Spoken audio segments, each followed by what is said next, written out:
Hi friends, safe shop నుంచి ఒక product అయితే వచ్చింది నాకు. ఇదేంటంటే చిన్నపిల్లల లంచ్ బాక్స్, పెద్దవాళ్ళకి కూడా పనిచేస్తుంది.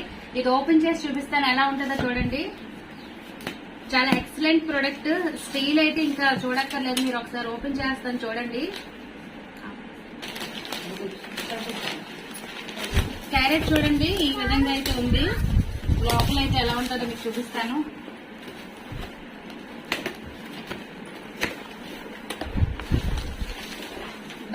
బ్యాగ్ ఇలా వచ్చింది. దీంట్లో క్యారేజ్ ఎలా వస్తుందో అనేది మీకు ఇప్పుడైతే చూపిస్తాను చూడండి. Wow, super. Steel water bottle వచ్చింది. అలాగే వీటి క్వాలిటీ చూడండి, చాలా సూపర్ ఉంది. అసలు ఎక్సలెంట్. స్టెయిన్లెస్ స్టీల్ అన్నమాట. ఇది కూడా డబల్ లేయర్ తో వచ్చింది. లోపల ఒకటి, బయట ఒకటి, ప్లేట్ ఒకటి ఇచ్చారు. అన్ని కూడా చాలా థిక్ గా ఉన్నాయి.